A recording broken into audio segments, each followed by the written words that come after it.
매일 매 순간 내 주님께서 내게 원하시는 대로 예수님 뜻만을 순종하며 나의 발걸음 옮기리라.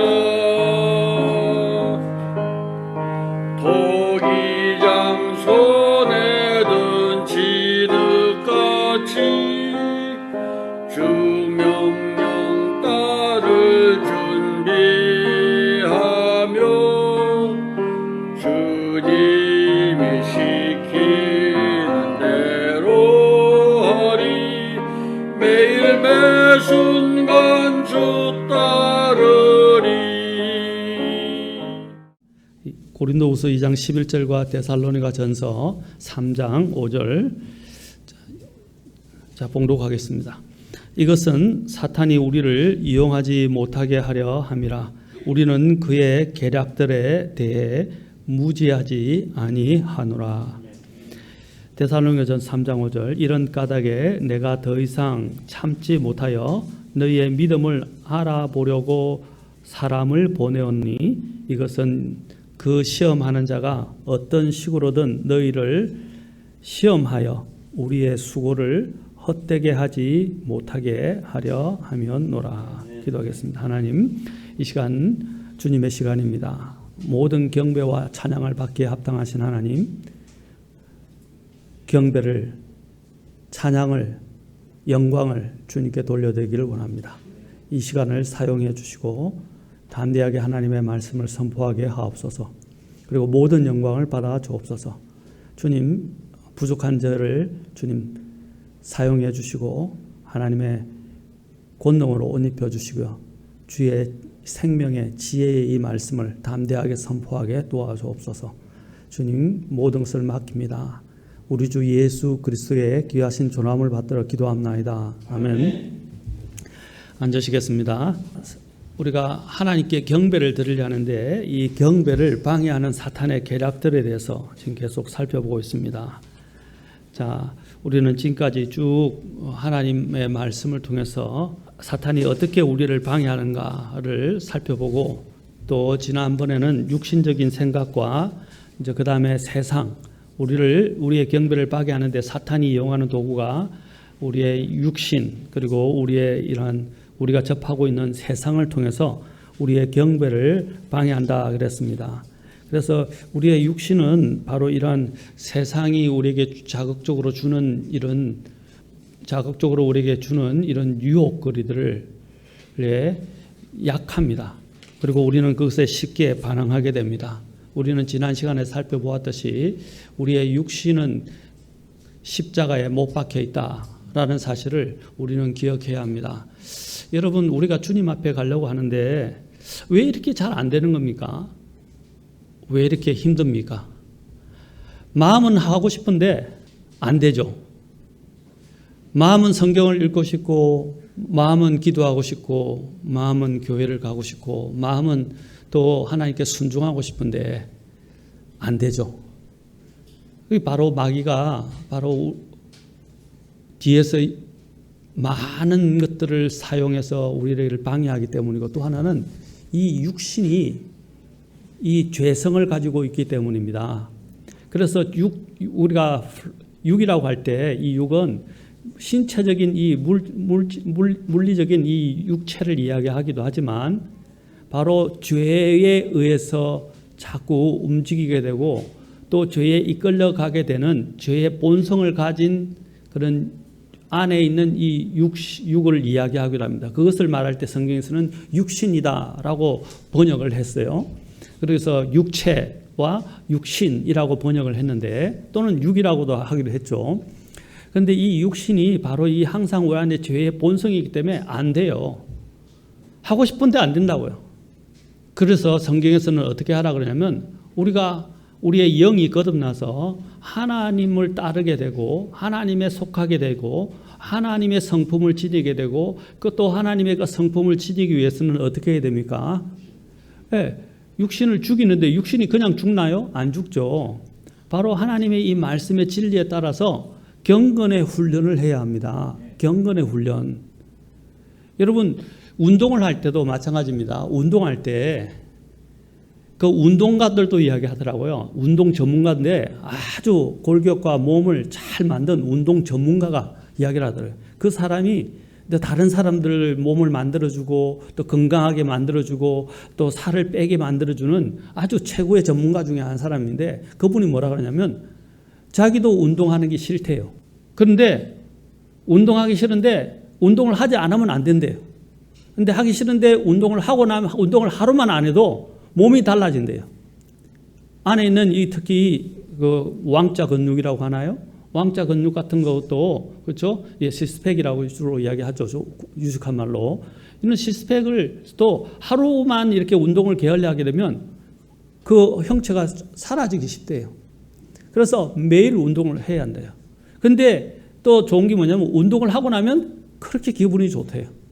운동을 하거나 운동하기는 너무 싫은데 운동을 하고 나면 너무 좋다는 거예요. 또 운동을 하면 장점이 뭡니까? 건강해진다는 거죠. 노인 한 분이 80세가 넘는데 매일 이렇게 팔로 이렇게 대고 하는 걸 뭐라고 그럽니까?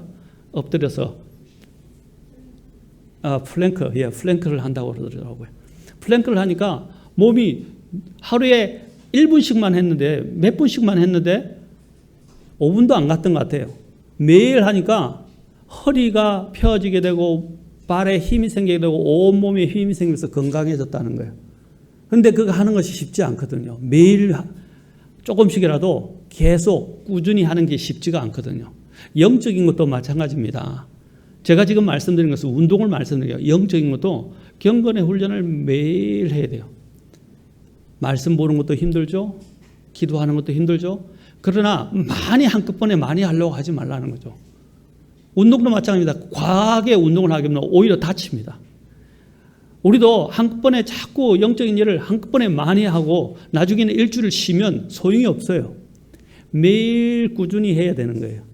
마찬가지입니다. 우리가 이러한 경건의 습관도 이 경건의 훈련을 통해서 세워지는 건데 생성되는데 이 경건의 훈련을 꾸준히 해야 돼요. 매일 조금씩이라도 꾸준히 하면 양의 시간이 늘어나기 시작한다고요. 운동도 그렇잖아요. 하다가 그 이제 강한 강도가 점점 강해지고 더 무거운 것을 그렇죠? 더 중량이 많이 나가는 것들을 이제 우리가 할 수 있는 힘이 생기게 된다. 마찬가지입니다. 조금씩이지만 매일 꾸준히 영적인 훈련을 해야 됩니다. 매일 말씀 보는 것, 매일 기도하는 것, 매일 순종하는 것. 여러분 그래야 이 육신을 이겨요. 아까도 말했죠. 누구도 다 말씀 보는 게 힘들어요. 기도하는 거 힘들어요. 또한 교회 나가고 경배하고 섬기는 거 다 힘들어요. 그런데 이거 안에 기쁨이 들어오고 그 기쁨을 맛보기 시작한 사람들은 그리고 그 능력을 맛보기 시작한 사람들은 이제 그 맛을 알기 때문에 안 하고는 못 빼긴다고요. 하기는 싫지만 하고 난 이후에 그 기쁨이 더 크기 때문에 그 기쁨을 아는 사람들은 그렇게 움직인단 말입니다. 마찬가지입니다. 우리의 육신도 그래요. 영적인 일을 싫어해요. 하나님의 속한 것들을 싫어해요. 자꾸 거부하고 밀어내요. 왜? 죄의 본성이 있으니까. 그런데 그것을 이기게 하려면 십자가에 못 박게 하려면 주님께 계속 붙어있는 훈련을 해야 돼요. 그래 지금 특히 이 작금의 이 세상은 어떻게 합니까? 더욱더 하나님께 나아가지 못하도록 많은 것들을 동원해서 아까 전에 우리가 살펴보고 있지만 안간힘을 쓰고 수단과 방법을 가리지 않고 우리로 하여금 주님께로부터 떨어져 나가게 만들려고 그런다고요. 매일 여러분 하나님의 말씀과 기도와 그리고 또 하나님께 순종하는 이 훈련을 하시기 바랍니다.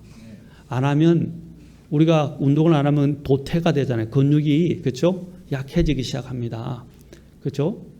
마찬가지입니다. 이 허리가 아프고 다리가 아픈 이유가 뭡니까? 그 안에 잡아주는 근육이 그죠? 약화됐기 때문입니다. 마찬가지입니다. 우리도 이 몸을 영적인 근육을 형성시켜야 됩니다.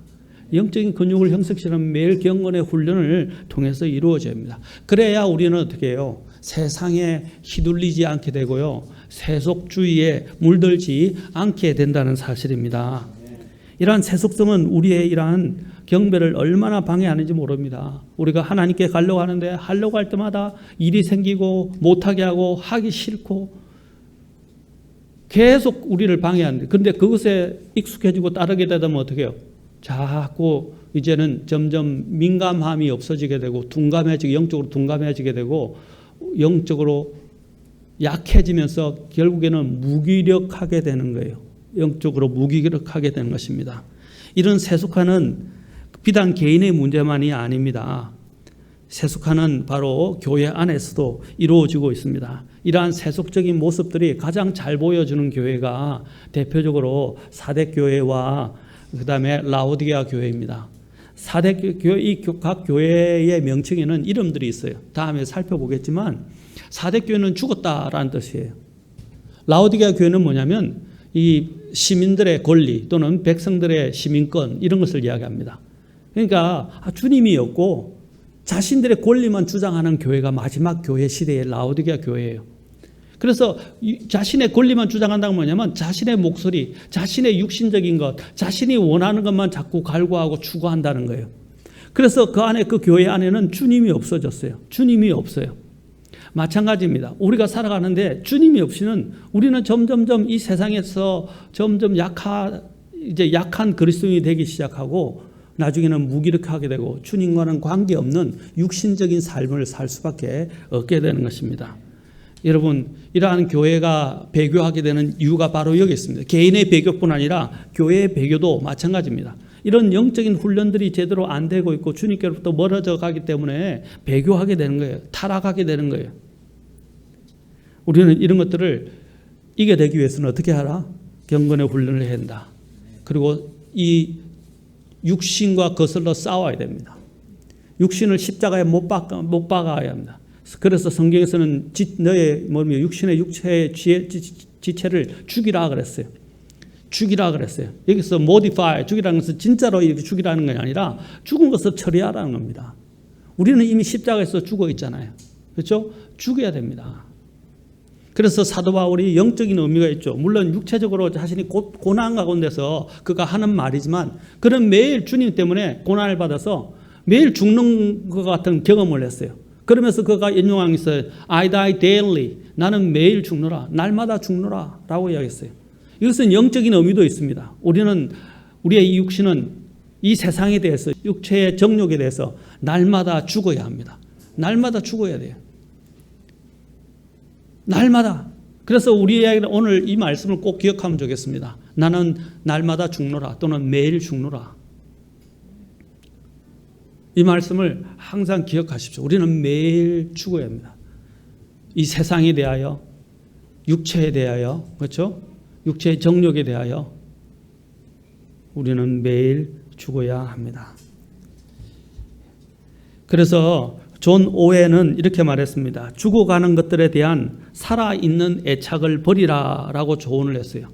이분이 죽어가는 것들에 대한 살아있는 애착을 버리라 라고 조언을 했습니다. 세속주의는 다른 곳에 있는 것이 아니라 사실 우리 마음속에 있는 겁니다. 그래서 우리의 마음에 주님께서 어떻게 하세요? 마음의 이 요새를 지켜야 하고 이 마음 안에 주님께서 다스리도록 우리 자신을 내어주어야 합니다. 그러지 않으면 세상의 것이 들어오게 되고 그 세상을 통해서 마귀가 우리 안에 들어와서 우리를 다스리려고 그러고 유린하려고 그런다요. 이전에는 우리가 뭐라고 그럽니까? 죄의 종 또한 마귀의 종 또는 자식이었다라고 말합니다. 그 말은 그 치하에 있다는 것입니다. 그 다스림을 받는다, 지배를 받는다는 뜻이에요. 우리는 더 이상 이제 죄의 지배를 받는 자들이 아닙니다. 사탄의 지배를 받는 자들이 아닙니다. 이제 우리 안에는 하나님이 계시고 우리는 하나님의 지배를 받아야 합니다. 하나님의 다스림을 받아야 됩니다. 그러면 성령으로 충만해야 되고 말씀으로 충만해야 됩니다. 그러기 위해서는 어떻게 해요? 내가 이 육신이 그분께 내어드려야 됩니다. 내어드리기 위해서는 어떻게 됩니까? 우리는 경건의 훈련을 통해서 매일 날마다 내 자신이 죽어야 합니다. 여러분, 그리스도인들은 잘못을 행하거나 세상에 빠지거나 자기에 대해서 이렇게 죄를 범하게 되면 어떻습니까? 괴롭지 않습니까? 세상 사람들은 죄를 지어도 거기에 대해서 크게 민감하게 생각하지 않습니다.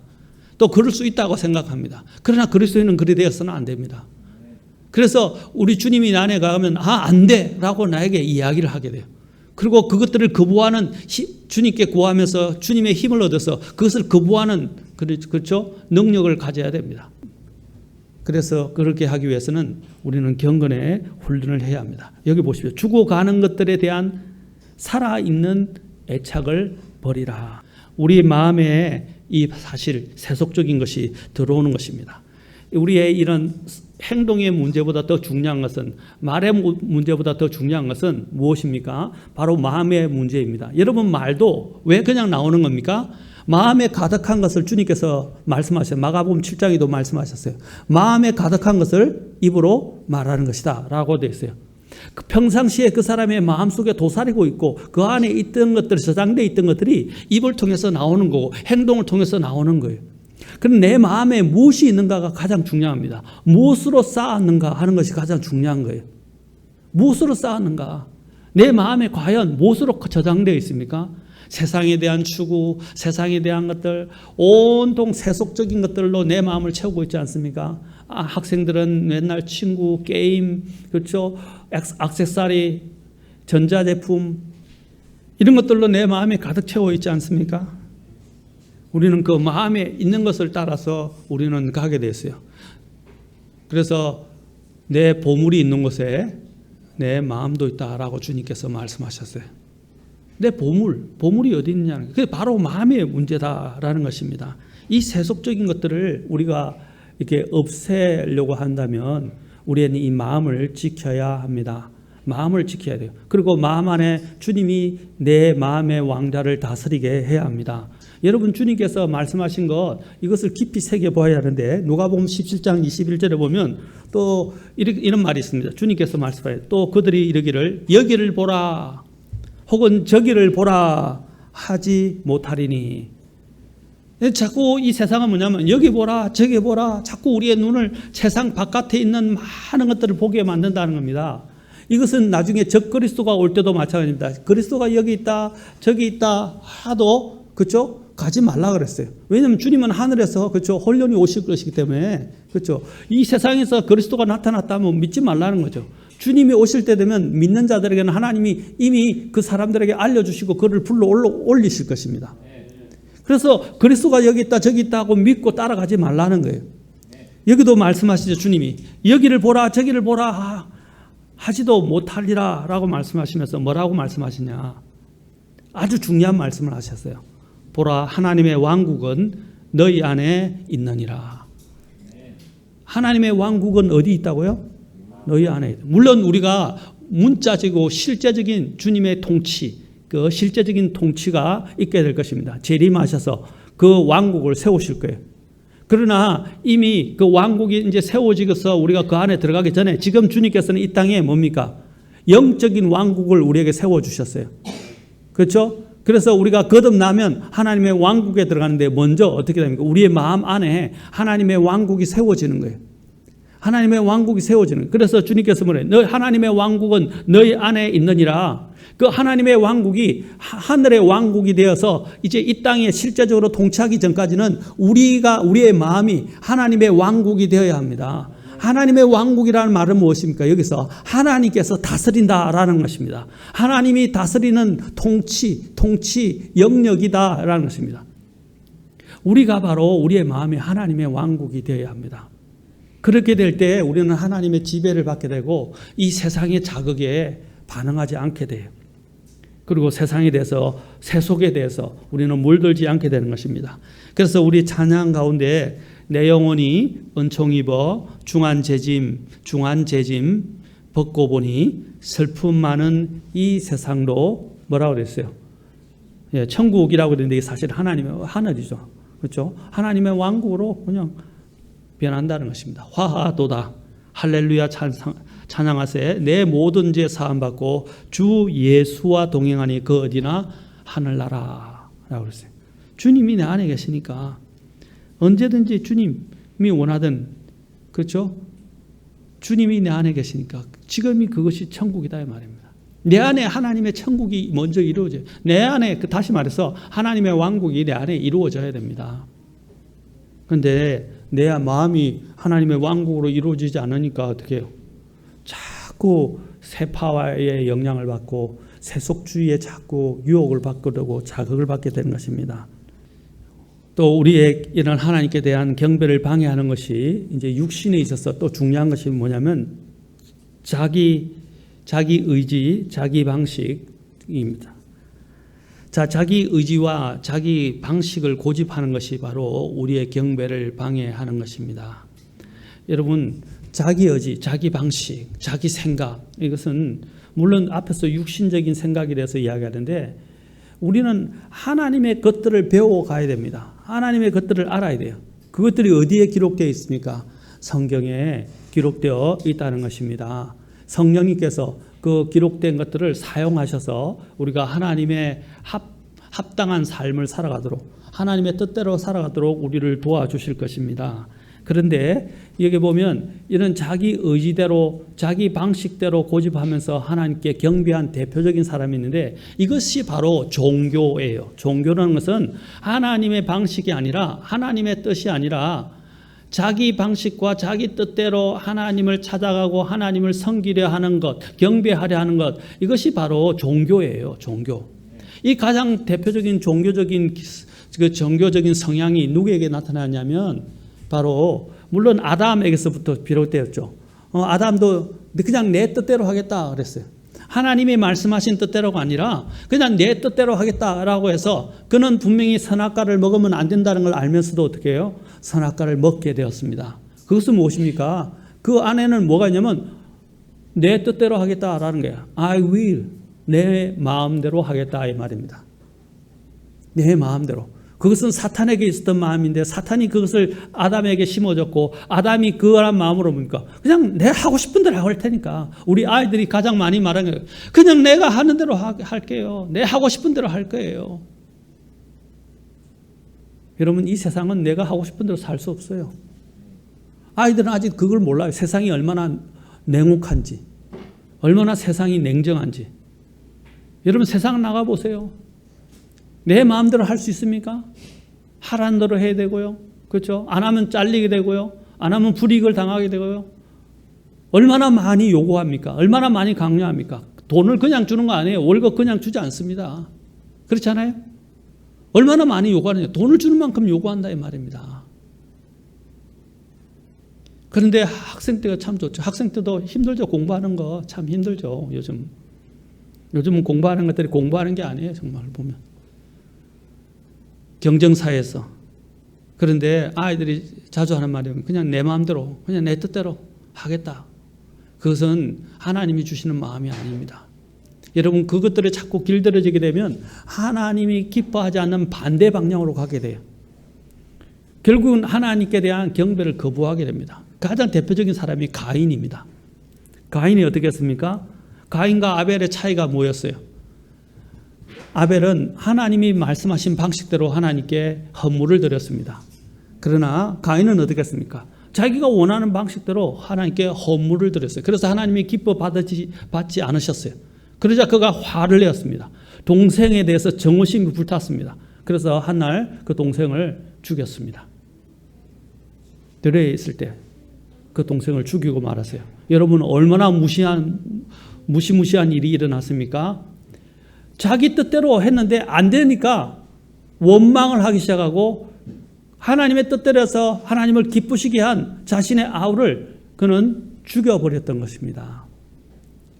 여러분, 이 자기 의지, 자기 방식을 고집하는 게 얼마나 무서운지 나오죠? 살인까지 일어나게 됐어요. 무서운 것입니다. 그래서 히브리서에서는 이것을 뭐라고 했습니까? 아벨은 믿음으로 하나님께 헌물을 드렸다 그랬어요. 여러분, 하나님의 방식대로 순종해서 하나님의 뜻을 쫓는 것을 뭐라고 합니까? 믿음이다 라고 성경은 말합니다. 믿음이다. 여러분, 또한 성경에 보면 또 대표적인 또한 자기 방식대로 하나님께 나아간 사람들이 있어요. 아론의 아들 2명이 있죠. 누군지 기억하십니까? 아론의 아들 2명이 있습니다. 한 명은 나답, 한 명은 아비후였습니다. 이 나답과 아비후가 이제 성막의 희생을 하나님께 성막 제사 희생을 드리는 것과 관련해서 그들은 어떻게 했습니까? 분명히 하나님께서 주신 불이 있는데 성경에 보면 이상한 불을 가져다가 그렇죠? 가져다가 하나님께 붙이려고 하다가 그 자리에서 즉사하고 말았습니다. 이상한 불. 여러분 성경에도 참 표현이 재밌죠? 이것은 바로 하나님이 주신 불이 아니라 인본주의의 불이라는 것입니다. 인본주의. 바로 자기가 원하는 방식대로 자기가 만드는 불을 가지고 하나님이 지정해 주신 것. 여러분 구원도 마찬가지예요. 구원은 내 힘으로 구원받을 수 있습니까? 내 힘으로 구원받고자 노력하고 그죠? 선행을 행하고 자기의 죄를 없애겠다고 그죠? 계속 선행을 행하는 것들. 자기 행위로 구원받고자 하는 것들. 이게 다 종교예요. 하나님은 어떻게 하셨어요? 다른 방법이 없다. 내가 너희를 위해서 모든 희생을 치러줬고 너희 죄값을 용서해 주기 위해서 하나님께서 바로 예수 그리스도라는 선물을 주셨다. 그 예수 그리스도를 통해만이 그냥 예수 그리스도를 통해서 너희 죄를 회개하고 그분이 너희 죄를 용서하신 것을 믿고 그렇죠? 받아들이기만 한다면 너희들은 구원을 받을 것이다 하고 하나님이 제시하셨어요. 그러면 감사함으로 믿음으로 받으면 돼요. 그런데 하나님 그거 모자라는 것 같아요. 그거는 아닌 것 같아요. 제가 좀 더 노력할게요. 이게 종교라는 거예요. 하나님이 분명히 우리를 위해서 하나님의 방식을 우리에게 주셨는데 하나님의 방식이 아닌 자신의 방식을 고집하고 자신의 방식대로 하나님을 섬기려 하는 것, 이것이 바로 아까 자기 의지, 그렇죠? 그 다음에 자기 방식, 더 나아간다면 이것이 종교가 되는 거예요. 종교예요. 왜 하나님의 방식을 찾지 않습니까? 주님이 말씀하셨어요. 내가 곧 길이요 진리요 생명이니 나로 말미암지 않고는 아무도 아버지께로 올 자가 없느니라. 나를 통하지 않고서는 아무도 아버지께로 올 자가 없다. 예수님께서 바로 그 길, 그 진리, 그 생명, 유일한 길, 유일한 진리, 유일한 생명이라고 하셨어요. 하늘 아래서 구원을 받을 만한 다른 이름을 주신 적이 없다고 하셨어요. 바로 예수님을 통해서만이 되는 거예요. 그런데 자기 방식대로 구원을 받은 이것도 하나의 종교도 마찬가지입니다. 우리의 신앙생활 가운데도 마찬가지예요. 하나님의 방식이 아닌 또 하나님이 제시하신 성경대로의 가르침이 아닌 내가 원하는 방식대로 하나님을 찾아가려 하는 것. 세상이 요구하는 방식에 순응하는 것도 마찬가지예요. 우리는 세상에 순응하는 자가 아닙니다. 그래서 오늘 여러분 이러한 어려운 가운데서도 여러분들이 예배에 나온 분들도 계시고 그죠? 또 하나님께 예배드리려고 고군부터 하시는 분들도 계십니다. 왜 세상이 말하는 것들에는 자꾸 이야기를 기울이면서 겁을 먹고 세상이 말하는 것들에는 수긍을 합니까? 그런데 하나님이 말씀하시는 것들을 우리는 들어야 되고 하나님의 말씀에 순응을 해야 합니다. 그렇지 않습니까? 또 대표적인 자기 의지와 자기 방식대로 하나님을 경배하려 했던 것들. 우리는 대표적인 또 경우가 사무엘하 6장에 나옵니다. 사무엘하 6장에 보면 이제 하나님의 이 언약궤를 그렇죠? 블레셋의 그 신전에 있었던 하나님의 그 이제 언약궤를 옮기는 일이 생기게 되었어요. 그래서 그 블레셋 사람들이 하나님의 이러한 그 징벌을 받게 되고 또 저주를 받게 되니까 그 성막을 도저히 성막이 아니라 그 언약궤를 도저히 갖고 있을 수가 없었어요. 그래서 그 법궤를 새 수레에 실어서 이제 달구지에 그렇죠, 달구지 수레 위에 실어서 그것을 보내게 됩니다. 여러분 원래 그 법궤를 실려면 누가 날라야 됩니까? 레위 족속들이 해야 되는데 이들은 몰라서 또 하나님의 방식이 아닌 소달구지의 수레에다가 실어서 이렇게 보내게 되었어요. 그런데 그 달구지가 이제 소가 그 달구지에 실어서 수레에 실어서 쭉 가는데 이게 들끄덩 해가지고 법궤가 막 흔들려서 떨어지려고 하잖아요. 그렇죠? 그런데 그 하나님의 법은 누가 보호하는 겁니까? 하나님의 법은 우리는 순종합니다. 그렇죠? 하나님의 그 법궤는 하나님이 보호하시는 거예요. 그런데 여기에 보면 대표적으로 이 법궤를 옮기는 가운데서 법궤가 넘어지려고 하니까 그냥 자기는 좋은 의도였겠죠. 부지부식 중에 그냥 좋은 의도로 한다고 그 법궤가 넘어지는 걸 막기 위해서 손으로 탁 막았는데 어떻게 해요? 그 법궤를 만지는 순간 그는 그 자리에서 즉사를 하고 말았습니다. 다윗은 이것을 보고 기뻐하지 않았죠. 그래서 법궤를 옮기다가 다른 곳으로 보내버렸어요. 여러분 처음부터 잘못된 거예요. 단추를 잘못 끼운 것입니다. 자 보십시오. 우시야가 억울한 죽음 아닙니까? 좋은 뜻으로 하나님 법궤가 떨어져서 혹시 손상당할까 싶어서 막았는데 왜 우시아가 죽은 겁니까? 여러분, 아무리 선이라 할지라도 하나님의 뜻대로 하지 않은 선의는 그것은 잘못된 거예요. 우리는 그냥 내가 선의, 좋은 뜻으로 했다라는 것만 자꾸 강조합니다. 아닙니다. 여러분, 선행도 좋잖아요. 그런데 선행은 하나님이 구원받고 난 다음에 하나님 안에서 행한 하나님이 선행은 받아들이시지만 구원받기 전에 행했던 모든 선행은 다 소용없어요. 마찬가지입니다. 우리가 하나님 앞에서 선의를 갖고 했다 할지라도 하나님의 방식대로 하나님의 뜻을 따라서 행하지 않은 선의는 다 잘못된 거예요. 우리는 이것을 분별할 줄 알아야 됩니다. 자신은 좋은 뜻만 가지고 있다고 그것만 강조합니다. 좋은 뜻만 갖고 있는 것이 중요한 게 아니라 하나님의 뜻 안에서 나왔는가 하는 것이 중요한 거예요. 우시아가 한 의도는 좋은 것이었잖아요. 그러나 그는 하나님이 절대로 만져서는 안 되는, 그죠? 그 법궤를 그가 만졌기 때문에 일어난 일입니다. 하나님은 자신의 법궤를 보존하실 수 있는 권능이 있으신 분입니다. 그는 하나는 알고 둘은 몰랐던 거예요. 우리도 마찬가지입니다. 선한 뜻만 가지고는 되지 않습니다. 하나님의 뜻을 행하는 자가 되어야 합니다. 이런 것들이 바로 자기 의지, 자기 방식으로 하나님께 나아가려 하는 것을 말해주는 것입니다. 여러분, 우리는 우리의 방식대로, 우리의 뜻대로 하나님께 경배해 드리려 해서는 안 됩니다.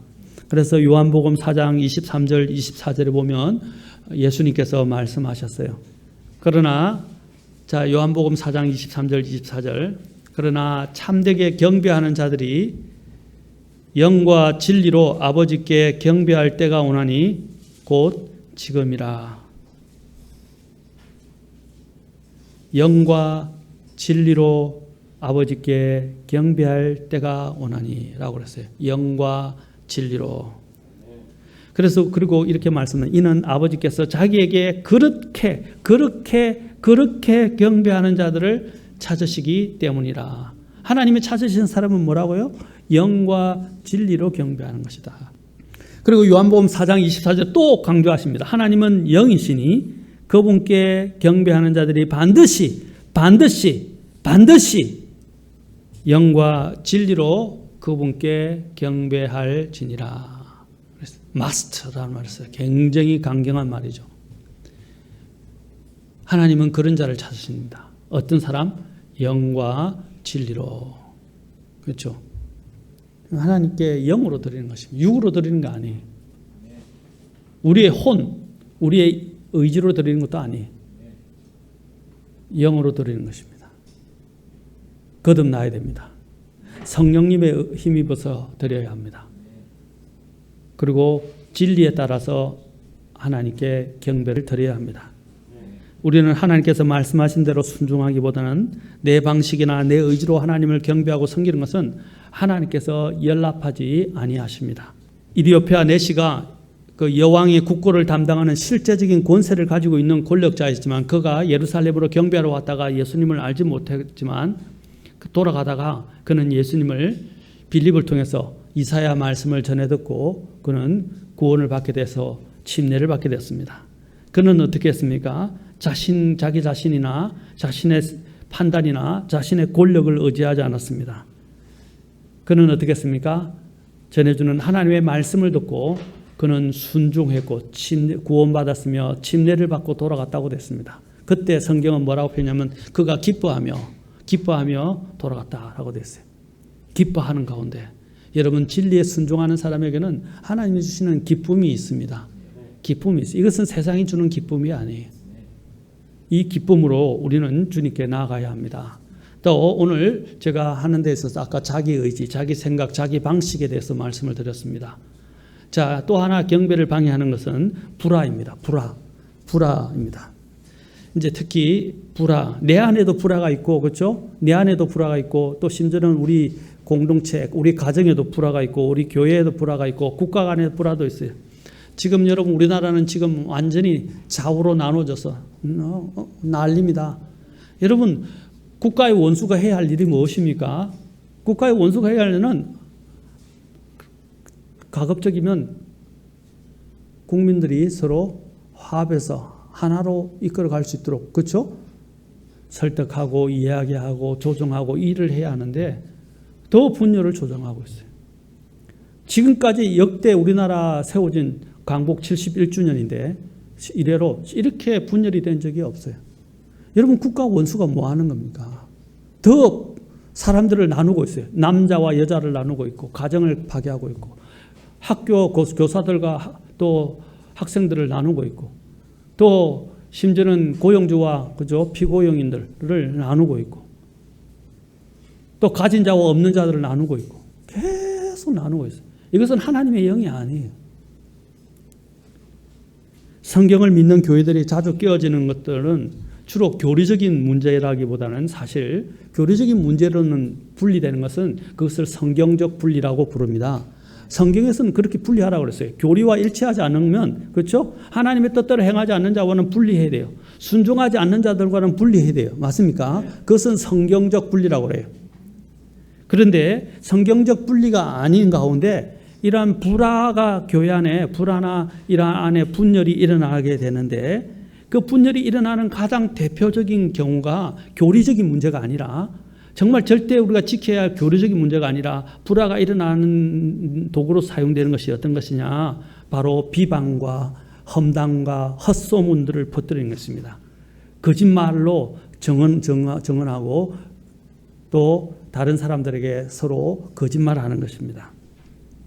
사람들의 마음속에 우리가 다른 사람들의 마음속에 의심을 불러일으키고 또한 그 안에서 서로 비방하게 만드는 것들, 이것은 굉장히 위험한 일입니다.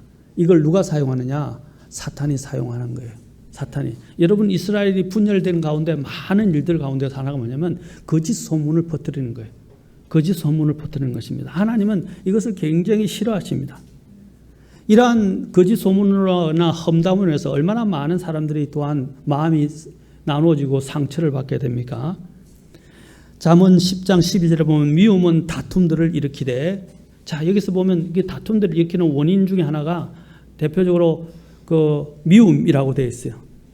그리고 그래서 사랑은 모든 죄를 덮느니라. 잠언 13장 10절에는 또 교만에 의해서 다툼이 생기나, 또 하나의 문제는 무엇입니까? 교만. 우리는 이것을 고린도 교회를 통해서도 보게 됩니다. 고린도 교회도 무엇입니까? 지식을 좀 받았을 때 자신들이 우쭐대었어요. 은사를 받았을 때 자신들이 우쭐대었어요. 우쭐댄다는 뭡니까? 어습되고, 그렇죠? 자신이 마치 잘난 것처럼 대단한 것처럼 행세를 했다는 것입니다. 그것이 고린도 교회의 가장 큰 문제 중에 하나였어요. 우쭐대는 거예요. 교만한 거예요. 그리고 뭔가 가지고 있다고 거만하게 행동하는 것입니다. 안다고 생각하는 것입니다. 여러분, 그리스도인들은 그런 교만과 거만의 영을 몰아내야 됩니다. 여기서 오직 교만에 의해서 다툼이 생기나, 잠언 13장 10절에서 말씀하고 있죠. 좋은 충고를 받은 자에게는 지혜가 있느니라. 야고보서 4장 1절에서는 또 뭐가 우리 간에 다툼을 일으킵니까? 야고보서 4장 1절에서는 너희 가운데서 전쟁과 싸움이 어디로부터 나느냐? 너희 지체 속에서 싸우는 너희의 정욕들로부터 나지 아니하느냐? 이런 전쟁과 싸움이 어디서부터 시작된다고요? 정욕을 다른 말로 말하면 뭡니까? 욕심입니다. 욕심 또는 탐심, 욕심, 이런 데서부터 정욕이 어떻게 이끌려서 정욕이 생기게 되고, 그 정욕이 어떻게 됩니까? 결국에는 전쟁과 싸움을 일으키게 된다라고 말하고 있습니다. 여기서 분명히 성경에서 미움, 교만, 뭐라고 그랬어요? 정욕에 대해서 이야기했습니다. 그래서 야고보서 3장 16절 앞에 보면 먼저 이렇게 언급했어요. 4장 1절 앞에 시기와 다툼이 있는 곳에는 이랬어요. 시기와 다툼이 있는 곳에는 거기는 혼란과 모든 악한 일이 있느니라 그랬어요. 혼란이 어디서 나옵니까? 시기와 다툼에서 온다는 거예요. 시기하고 다투는 거예요. 서로를 자꾸 물고 늘어지는 겁니다. 헐뜯는 것입니다. 또 서로가 서로를 못 봐주는 거예요. 시기심이 그렇잖아요. 그 하는 것들을, 그 꼴을 못 본다 우리가 이야기하잖아요. 그걸 그냥 가만히 두고 볼 수가 없어요. 그냥 마음이 막 무너져 내린 것 같고 격동하는 것입니다. 왜 우리 그리스도인들은 다른 사람이 잘 되는 걸 못 봅니까? 또 다른 사람이 하는 것들을 또 못하는 것들을 그것을 물어뜯어서 그 사람들을 물어뜯어서 마치 자신이 높아지려고 하는 그런 마음들이 그 안에 있는 거예요. 그런 것들은 하나님 기뻐하시는 것도 아니고 좋은 것이 아닙니다. 고린도 교회도 마찬가지입니다. 고린도 교회도 보면 이런 대표적인 사례들이 고린도 교회에서 많이 발견되는데 고린도전서 1장 12절에 보면 여기 있는 성도들이 어떻게 했냐면 나는 바울에게로 나는 대단한 바울을 따른다. 나는 아볼로에게로 나는 게바에게로 또 어떤 사람은 나는 바울도 아볼로도 게바도 아니야. 나는 그리스도께 속하였다. 그리스도를 속하니까 굉장히 좋은 이야기인 것처럼 보이죠. 그러나 이들의 마음속에는 뭡니까? 다른 사람들을 업신여기나 미워하고 받아들이지 못하고 분열을 일으키는 마음이 그 안에 저변에 깔려 있었다는 거예요. 여러분 사실 분열이 어디서 오는 겁니까? 다른 사람과 부조화를 일으키고 다른 사람과 이렇게 화합을 이루지 못하는 이유가 어디서 오는 것입니까? 내 욕구대로 안 된다는 거예요. 내가 생각하는 것과 다르다는 거예요. 여러분 교리적으로 다른 것은 분명히 분리해야 되지만 그렇죠? 또 죄가 있는 것과는 분리해야 됩니다. 그렇죠? 하나님의 말씀대로 정말 하지 않는 것들은 분리해야 됩니다. 그러나 생각이 다르거나 또 자신들이 하는 방식이 다른 것에 대해서는 우리는 존중해야 돼요. 그런데 우리는 생각과 방식이 다른 것들이 잘못됐다고 생각합니다. 그것은 잘못됐다고 생각합니다. 그건 잘못이 아니에요. 그것은 다른 거예요.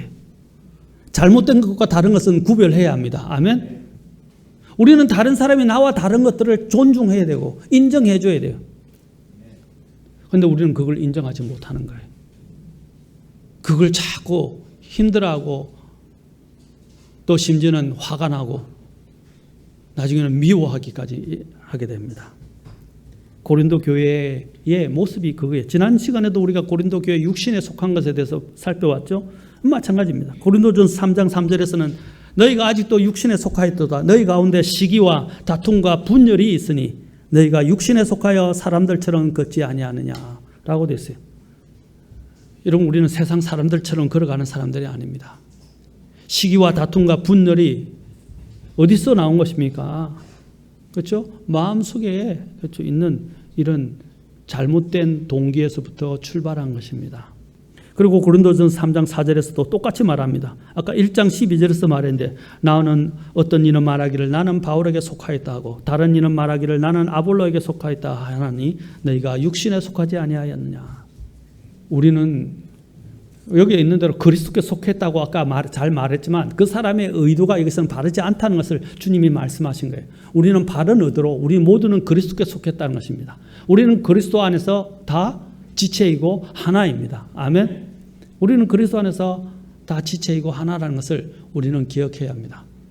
마태복음 12장 25절에서 예수님께서는 이렇게 말씀하셨어요. 스스로 분쟁을 하는 왕국마다 황폐하게 되며 스스로 분쟁하는 도시나 집마다 서지 못하리라 라고 말씀하셨어요. 그렇죠? 분쟁하게 되면 서지 못해요. 교회도 마찬가지입니다. 교회 안에 이런 분쟁과 분열이 있으면 합하지 못하는 영이 있으면 결코 교회가 세워질 수 없습니다. 우리는 하나가 되어서 하나님이 주신 방향을 같이 바라보고 같이 나아가야 합니다. 여러분 특히 하나님이 영적인 질서를 세웠을 때 그 질서에는 하나님의 뜻이 있습니다. 그 질서가 아까 하나님의 교리적인 것에 어긋나지 않는다면 우리는 그 질서에 순종하고 그 질서에 따라서 하나님을 섬겨야 합니다. 이런 비판되지 않은 영, 변화되지 않은 이 생각의 영은 바로 하나님에 대한 경배를 방해하게 됩니다. 여러분 서로 마음이 나누어졌는데 이 경배하러 오게 되면 제대로 경배를 드릴 수 있겠습니까? 서로가 하나가 되어서 하나님께 경배를 드릴 때 하나님이 기뻐 받으시는데 서로 다른 생각을 갖고 있고 서로 미워하고 있고 서로를 인정하지 못하고 서로 분열되어 있는 상황 가운데서 하나님이 경배를 받을 수 있나고요. 특히 여러분 고린도전서 11장에 보면 주의 만찬과 관련해서 주의 만찬을 할 때 어떻게 해요? 서로가 서로 분열되어 있었어요. 그래서 이 만찬은 하나님께서 기뻐하지 않는다라고 사도 바울이 이야기한 거예요. 하나가 되어야 되는데 하나가 안 된 상태들. 여러분 교회 나오면서도 마찬가지입니다. 부부간에 하나가 안 돼도 교회가 집안이 세워질 수가 없잖아요. 그렇죠? 그래서 하나님이 질서를 주셨어요. 교회도 마찬가지입니다. 하나님께서 교회 안에 질서를 주셨어요. 생각이 다를 수는 있지만 우리는 그것이 교리적인 문제가 아니라면, 불법의 문제가 아니라면, 명백한 죄의 문제가 아니라면 우리는 그 하나님이 주신 질서에 따라서 주님을 섬겨야 할 것입니다. 여러분 하나님이 싫어하시는 자가 어떤 사람인지 아십니까? 잠언 6장 16절부터 19절까지 우리 잠깐 한번 같이 보도록 하겠습니다. 이 성경은 참 재미있는 표현을 쓰고 있는데, 그렇죠? 이 표현을 쓰는데 사실은 7가지인데 강조하기 위해서입니다. 제일 마지막에 있는 것이 제일 많이 강조되는 거예요. 간주되는데, 자, 주께서 이 6가지를 미워하시며 참으로 7가지가 그분께 가증한 것이니, 이 뭐 6가지란 말이야, 7가지란 말이야. 7가지인데 이제 이 7가지가 가장 7번째 있는 것이 가장 강조된다고 할 수 있습니다.